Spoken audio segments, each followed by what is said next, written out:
Hey, my name's Justin, and I'm one of the account managers here at Tower Systems. I've got Michael Mackey, who's from our installation and help desk team. Look, the purpose of this video is just to run through the software and the support side of things for our non-for-profit, in particular our op shop customers. I'll preface it by saying non-for-profit could obviously mean multiple different industries.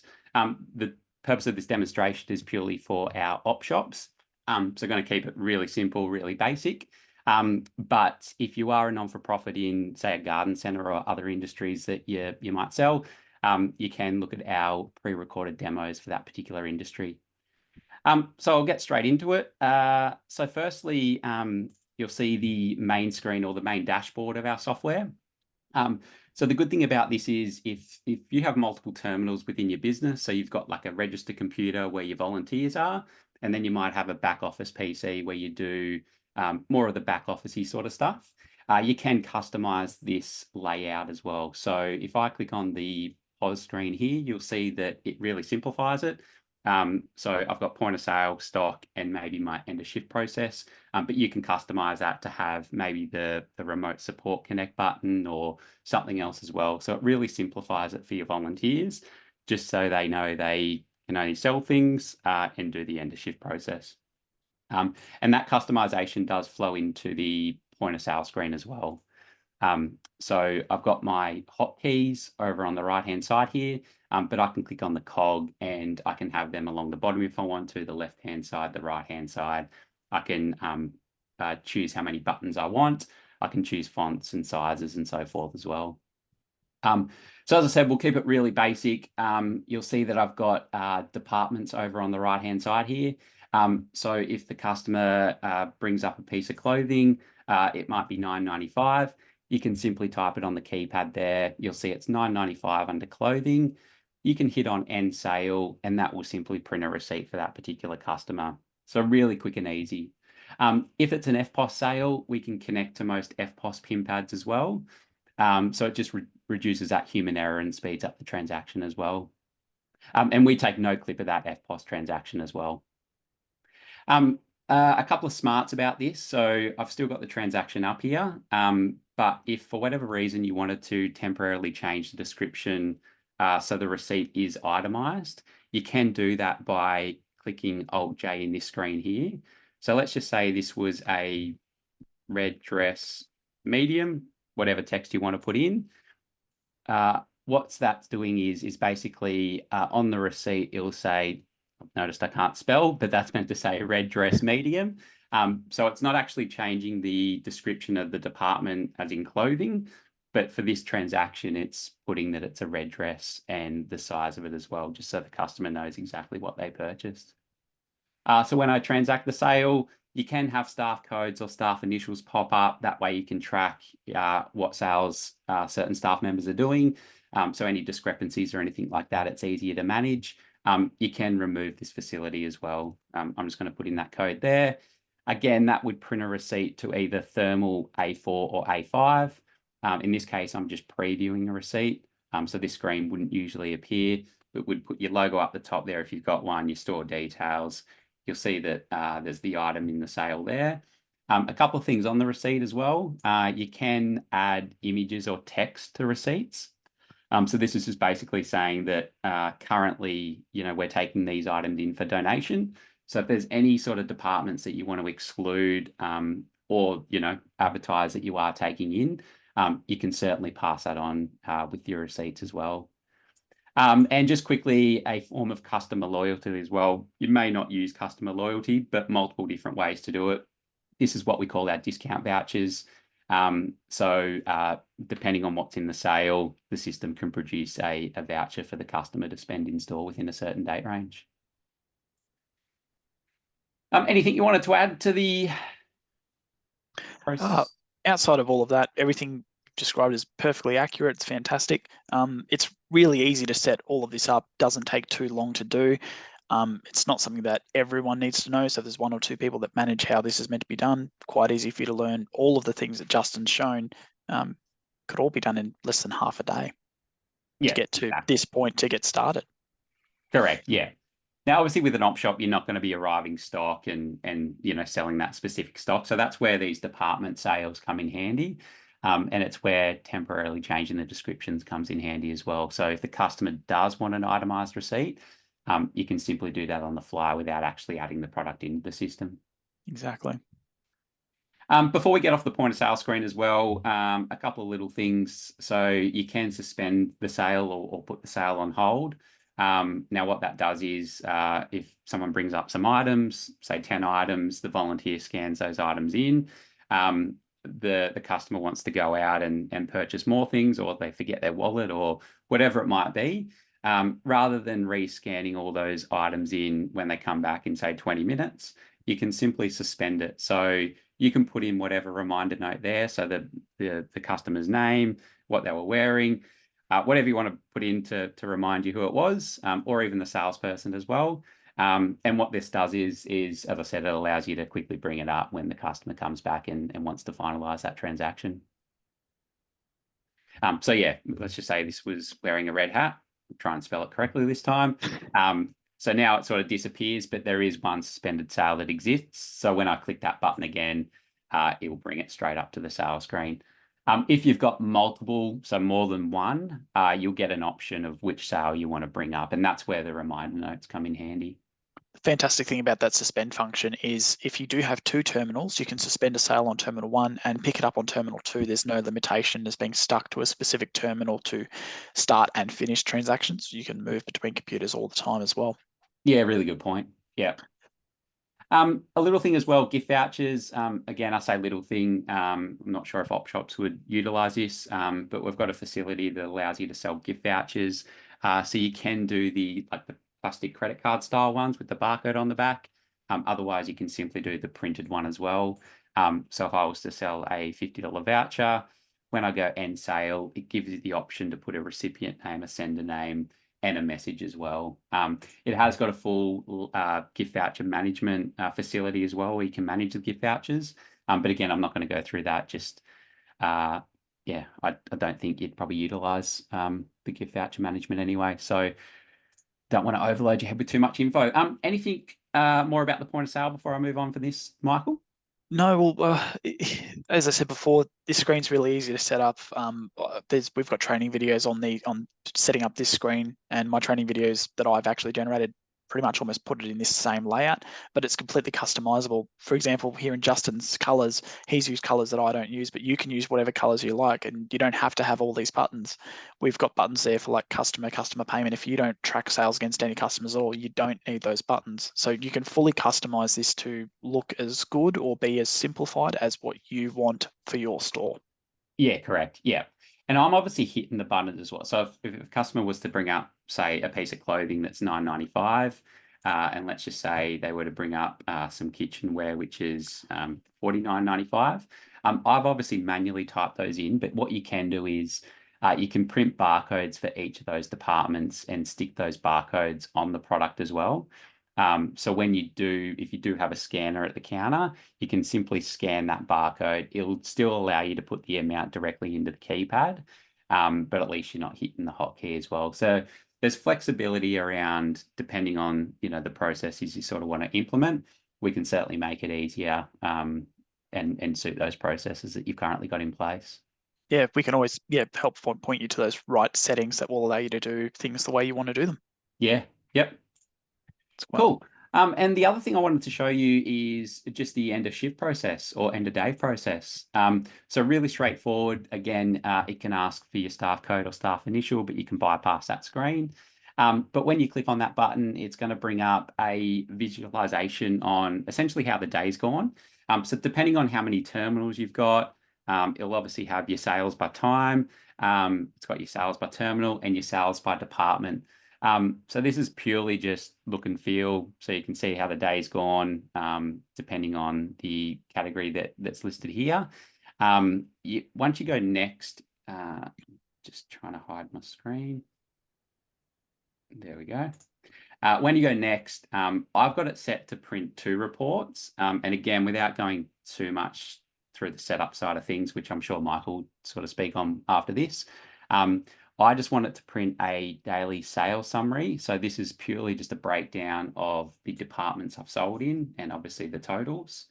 It gives you a couple of other bits of information like top 5 stock items sold and whatnot, but obviously that's obsolete for your type of business. And then when I go next, it's basically doing my takings reconciliation.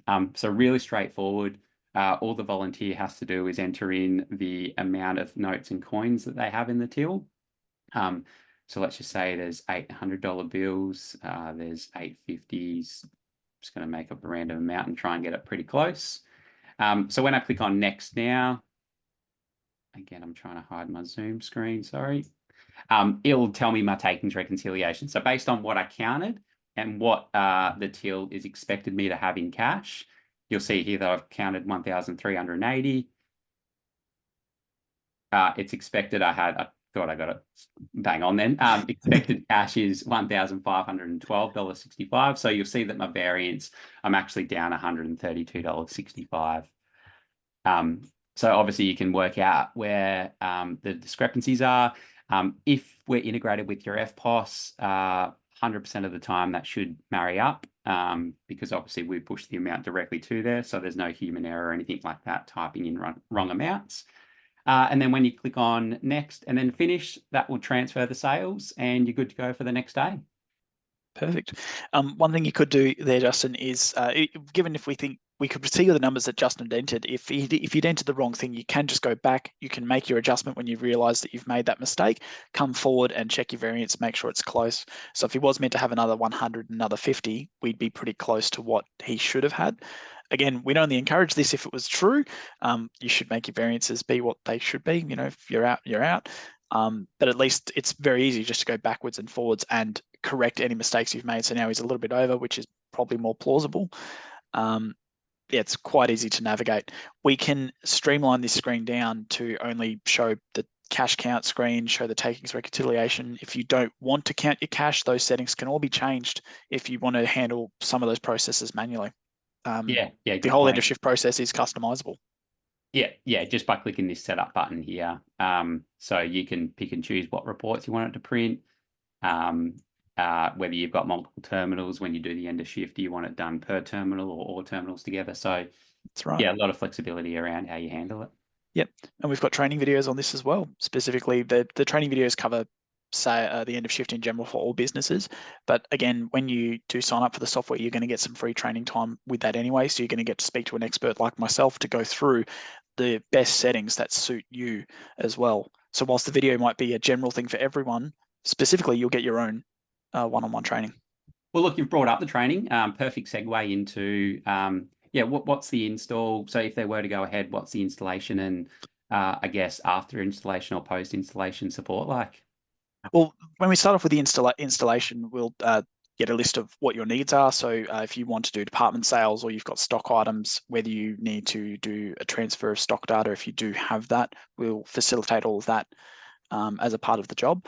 If it's just department sales, we could get started just by first installing the software on your computers and then showing whoever is the manager how to set up products,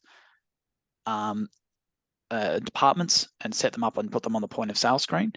That sort of stuff for me takes less than an hour to go from setting up on a computer, putting products on the POS screen and being able to ready to do sales. All can be done in less than an hour. An end of shift only takes about 10 minutes of discussion to make sure we get the right settings. Not even, it's quite fast. Once you're up and running, we can re-go through the training specifically with staff once we know what your desired outcomes are as a business. So we can sit down with all your staff and go, right, this is the point of sale screen, this is how we do sales, and this is how we do the end of shift. That's the hard stuff done. Outside of that, once your installation is done and you've used all your training time up, you can still go to our library and look through our instructions and watch our training videos. And if you're getting really stuck and something's not working or you can't find what you're looking for, you can just get on the phone or you can log a ticket with us and someone from our experienced support team will help you find the right information and help you if something is going wrong. So here's our website. I'm just quickly going to share my screen. And this is our website here. I've just signed in on our website and the bot here is asking me a question. So we can send a message to the bot and ask, how do I do this? And the bot will try and find you the right answer. Otherwise, you can say, I want to speak to a human. Someone on our team will get notified and we'll get in touch with you to help you out. Normally, in any situation of any new business starting off and wanting to go on their own way, I always give them a use guide of where to get going. So I have an op-shop use guide which explains everything from start to finish. So if you want to set up the software on more computers, you've got the instructions on how to set it up on more computers, if need be, all the specific things, right down to setting up a receipt printer and a cash drawer. If you've got that, if you want to add more payment types to your system, there's a video on that. Each of my videos also includes written instructions. So if you're more of a reading person rather than a listening person and watching, you're welcome to use that information there. And they're just literally step-by-step guides, aren't they? Exactly. Yeah. So if I was to click on this one, it's going to start to play the video. Oh no, it won't play the video automatically, but there's a video on general how to do all payment types. But if you want to see written instructions we've got for written guides, click on the link and you'll get the written guide. Yeah, excellent. And it walks you through step by step where to go in the software to find and add the information. Yeah. And dealing with like existing op shops that we've got, how you're finding the volunteers sort of reacting to those knowledge-based articles in the training. Is it pretty straightforward for them? For volunteers, I'd probably point them straight to just processing sales. Yeah. And how to do an end of shift. But at the same time, with some businesses, if we're doing training for multiple people at the same time, I tend to record these on Zoom and then hand over the recording to your staff, and you can have new staff watch that specific training video used for everyone. Because the benefit of that is the staff will ask questions that I'm either going to get to or something I haven't mentioned, and together as a team, we all get all the right answers. Yeah. And pretty easy to do. With setting up the software, that takes a few hours because it's set up, but training from there is quite easy. If it's just point of sale and end of shift, that sort of training takes less than half an hour in most cases. Yeah. So for your volunteers, the amount of content that they need to learn to set all this up is actually quite small and quite easy to handle. Yeah. As Justin mentioned before, you can make your point of sale screen and all that sort of stuff suit you. One thing I like to mention for our op shop users is that you can make the fonts really big. So if you find on this screen that this text is too large or too small, it's very easy to customize text size. So you can make things easier or harder to read if you need to, based on whatever your screen size is and what your needs are per person. Yeah, really good point. And speaking of buttons as well, you can have a button that links them straight to the knowledge base as well. So they don't absolutely, there can be a button on here that can go straight to the knowledge base. In fact, there is one in here right now that's under help and knowledge base. Yeah. And it will take you to our website where you can access the knowledge base and put in some keywords. This is actually taking me to the wrong place, but it's my computer, but just being a bit strange. Yeah. But if you need also remote help for your staff, when they call us and say, hey, can we jump into your computer and help you use it? You can go to help and remote connect, and that will give you a little ID and a password you provide to your technician, and they will jump into your computer and they can point at things and move it with you, and you can show us what's going wrong, and we can see everything that we need to see to help you succeed. Yeah. Fantastic. So yeah, just to recap, really easy to transact sales. It's got the functionality there if you did want to sort of progress with the software at a later date. Really easy to use and understand from a volunteer's point of view. We understand they are volunteers and they sort of come and go.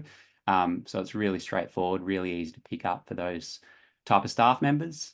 And just on the support side of things or the pricing, we have 3 different packages. So depending on what package you need, which if you go to towersystems.com.au/pricing, I think it is, or the pricing tab on our homepage, you'll see the different packages listed there. For our non-for-profit, it's simply half that cost. So whatever package, it's just half the price, and that's a monthly fee. And yeah, with the monthly fee, obviously you got the 24/7 support. Obviously our software enhancements and updates. So we come out with about 6 or 7 major updates a year. Zero integration, e-commerce integration, a couple of other things as well. Nothing to add, Michael? No, you've summarized it all very well, Justin. Excellent. Thanks for watching. Thanks, guys.